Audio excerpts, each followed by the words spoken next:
Assalamualaikum warahmatullahi wabarakatuh. Alhamdulillah wassalatu wassalamu ala Rasulillah Sayyidina Muhammad bin Abdullah wa ala alihi wa sahbihi wa man walah la haula wa la quwwata illa billah amma ba'du. Mahasiswa pemerogram mata kuliah Fikih Munakahat rahimakumullah wa hafizakumullah jami'an. Alhamdulillah pada kesempatan kali ini yakni pada pertemuan ke-11 ya. Pertemuan ke-11 UTS. Jadi pada pertemuan ke-11 ini alhamdulillah atau di materi ke-9 alhamdulillah saya bisa menyapa Anda kembali di materi lanjutan dari fikih munakahat yakni tentang asbabul ukhra fi tafriqin nikah atau fi qat'i adin nikah. Sebab-sebab lain terkait dengan putusnya perkawinan ya. Yang di sini pada kesempatan kali ini kalau kemarin itu kita bahas tentang zihar, li'an dan ila ya. Pada kali ini kita akan membahas tentang khulu, fasakh, fiqh, dan nusyuz. Apa tentang makna daripada keempatnya ini dan bagaimana implikasinya di dalam proses perceraian ya. Karena yang kita tahu selama ini kan mungkin yang Anda tahu ya, yang Anda tahu selama ini adalah tentang tolak ya. Ternyata ada istilah lain di dalam putusnya perkawinan itu di samping talak, yakni khulu, fasakh, fiqh, dan nusyuz. Baik, untuk bersingkat waktu saya akan menjelaskan pertama adalah terkait dengan apa itu hulu. Hulu adalah huwa furqatun bainaz zawjain bi'iwadin bilafdhi talaqin aw khul'in. Jadi perceraian antara suami istri dengan adanya imbalan ya, dengan adanya imbalan, dan perceraian ini atau perpisahan ini menggunakan lafaz hulu atau lafaz tolak. Seperti perkataan seseorang kepada seorang perempuan ya, seorang laki-laki kepada seorang perempuan atau suami kepada istrinya, tolaktuki au kholaktuki. Aku menceraimu atau aku menghulukmu. Ala kaza dengan membayar sekian. Fataqabbala, lalu si perempuan menerima pernyataan itu. Artinya sanggup untuk membayar si suami. Cuma permintaan di dalam khuluk ini itu menurut hadis nanti yang disampaikan setelah ini itu tidak boleh melebihi dari mahar, karena Rasulullah pernah menyampaikan kembalikan maharmu itu. Selanjutnya dasar hukumnya, yakni di surat Al-Baqarah ayat 229 ini dikatakan fala junaha alaihima fi maftadat bih, maka tidak apa-apa bagi pasangan suami istri itu tentang bayaran yang diberikan istri untuk menebus dirinya. Artinya agar si suami menceraikan si istri ya. Inilah dasar terkait adanya khulu. Sekalipun menurut kalangan ulama yang lain ya, selain jumhur, termasuk Abu Bakar kalau nggak keliru, itu dalam kitab usul fikih Fiqhul Islam Adillatuh menyatakan bahwa ayat ini dimansukh dengan ayat yang lain. Artinya di ayat yang lain menyatakan kalau nggak keliru juga bahwa seorang suami itu tidak boleh mengambil sedikit pun dari apa yang ada di bahwa pernyataan itu yang tidak boleh mengambil itu kalau tanpa kerelaan. Kalau ada kerelaan maka boleh mengambil ya. Nah, bisa dibaca di tafsirnya itu. Di tafsir ayat fala junaha alaihima bima tadabih. Nah, di sini ayat ini menjadi dasar hukum khulu dan penerimaan iwad atau imbalan. Kemudian yang kedua tentang apa dasarnya adalah hadis Ibnu Abbas tentang istrinya Thabit bin Qais. Apa yang terjadi pada istri Thabit bin Qais? Mari kita simak hadis riwayat Imam Nasai ini. Ini dikatakan An Ibnu Abbasin anna mar'at Thabitin bin Qais atatin Nabi sallallahu alaihi wasallam faqalat ya Rasulullah Thabit bin Qais alaihi fi khuluqin wala dinin walakinni akrahul kufr fil Islam. Faqala Rasulullah sallallahu alaihi wasallam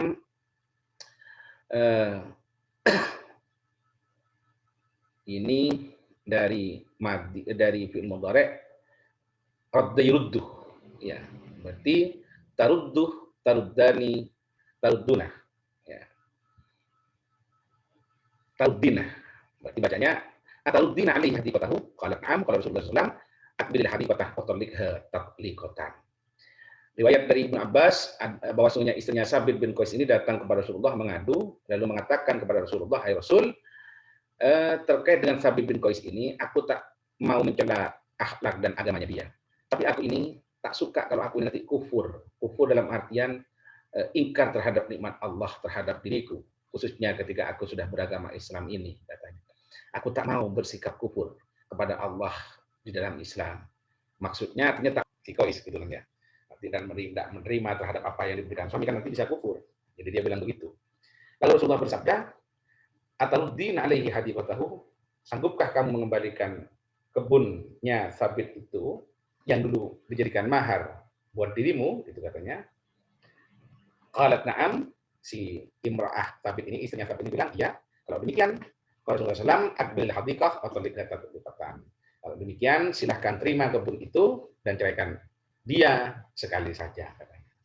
Ini dasar daripada hulu. Jadi cerai itu muncul dari seorang istri dengan istrinya sanggup membayar dulu sempat diberi oleh si Sabit ini, dan ternyata kemudian betul-betul dikembalikan dan Sabit menerima, akhirnya Rasulullah sudah dicerai satu kali. Inilah dasar daripada hulu. Selanjutnya, hukum hulu. Menurut mazhab Hanabilah sunnah berdasarkan hadis tadi itu. Ya, karena kalau memang sudah istri sudah memohon ya sunnah. Kalau nusus terjadi karena dari suami maka makruh mengambil imbalan. Jadi kalau ternyata suami itu nusus dalam artian tidak melaksanakan kewajiban yang menjadi hak istri, ketika istri menggugat cerai maka tak boleh kemudian menerima imbalan yang diberikan oleh istrinya. Karena memang dia tidak melaksanakan kewajiban. Namun jika nusus dari istri maka makruh juga mengambil imbalan lebih dari mahar yang diberikan. Jadi kalau kemudian senilai mahar tidak apa-apa. Kalau lebih dari mahar maka kenapa? Untuk menghindari dolar yang terjadi jika nikah tetap dipertahankan. Menurut Malikiyah juga boleh, tapi sebagai yang mengatakan makruh. Ini beberapa pendapat terkait dengan hukum khulu menurut mazhabul arba'ah, 4 mazhab ya. Selanjutnya fasah nikah. Apa fasah nikah?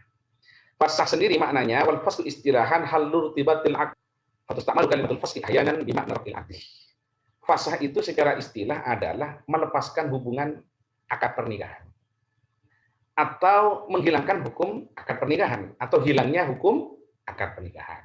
Dari asalnya, dari fasah ini terkadang dimaknai dengan arti menghilangkan akad. Nah, nanti kan ada fasah hakim, maka ini kemudian dimaknai menghilangkan akad pernikahan. Kalau hilangnya hukum akad itu kalau terjadi fasah gara-gara murtad, kan hilang langsung hilang tanpa ada yang menghilangkan. Apa bedanya raf'ul aqdi dengan irtifa'u hukmil aqdi? Kalau raf'ul aqdi itu ada sabab jelas secara dirinya. Karena itu lebih jelasnya ini dilihat dari macam-macam fasah nikah ini. Fasah nikah itu ada dua, ada fasahul aqdi, ada fasahul hakim. Kalau fasahul aqdi itu akad nikah memang rusak sudah.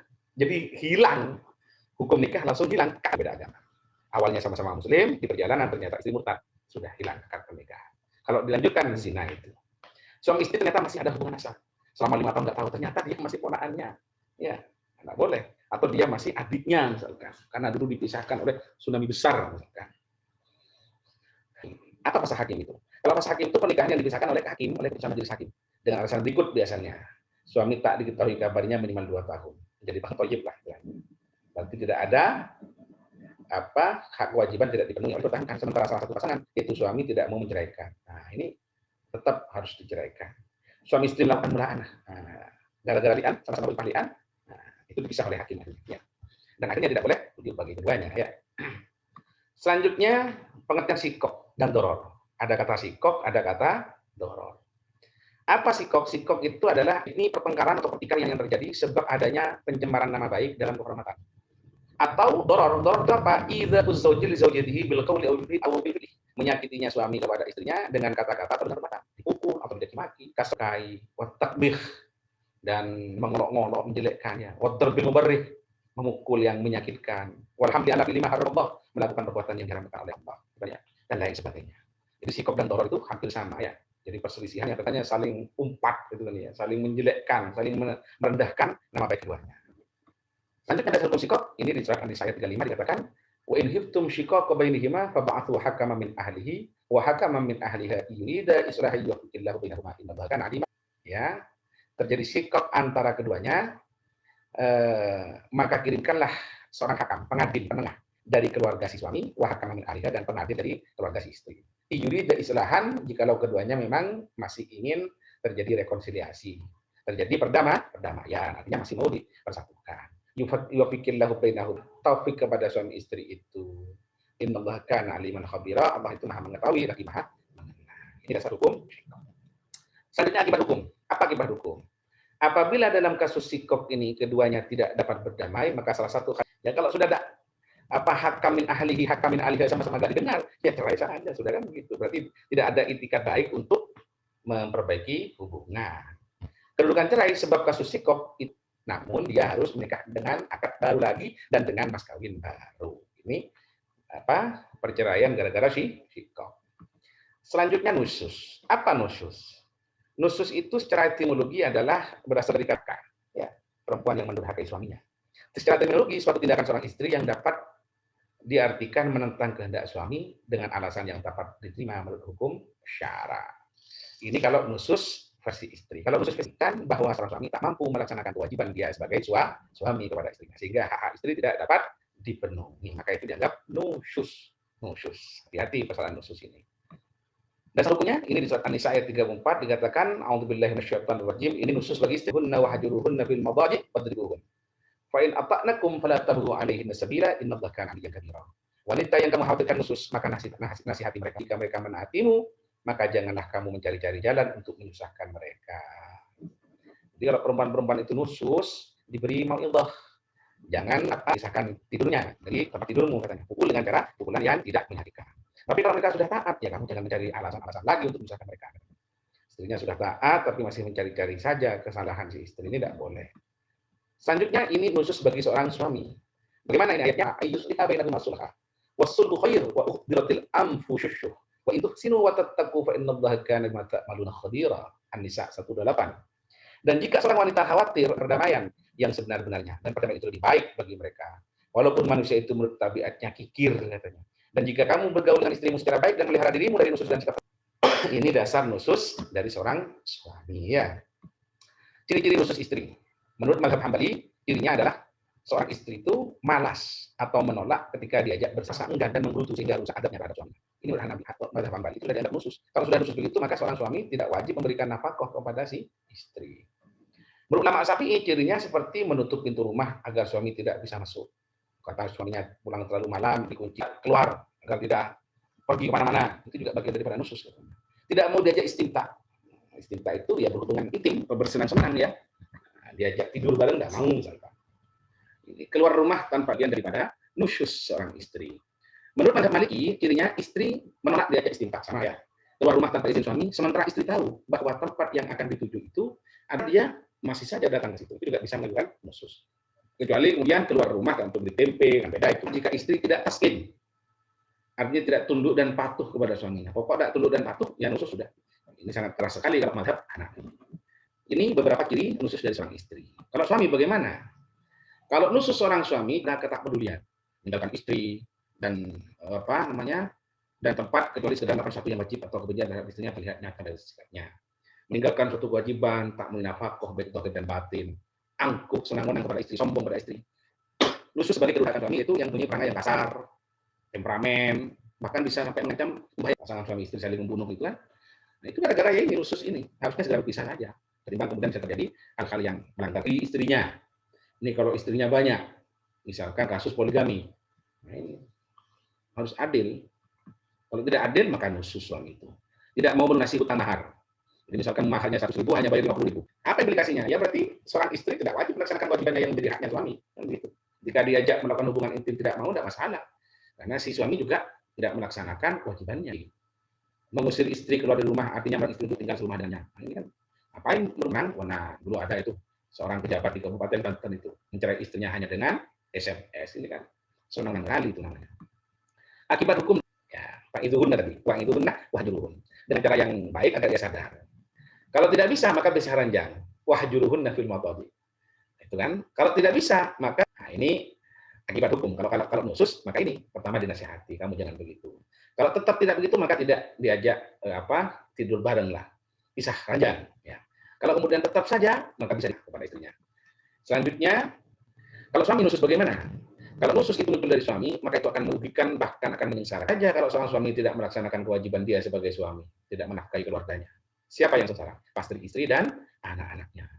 Suami yang kemudian nusyuz, yang diterima istri dan anak sangat merugikan keluarganya, dijelaskan bahwa istri memberikan sebagian haknya atas suami untuk tidak dipenuhi dalam mencapai sebuah perdamaian agar tidak gugat cerai kepada suami. Itu akibat perilaku nusyuznya. Ini adalah beberapa penjelasan saya terkait dengan putusnya pernikahan. Itu khulu, fasah, syikok, dan nusyuz. Terima kasih penjelasan saya ini, semoga ada manfaat dan barokah. Silakan disimak video penjelasan saya supaya Anda bisa mendapatkan diskusi yang saya buat. Akhirul kalam, assalamualaikum warahmatullahi wabarakatuh.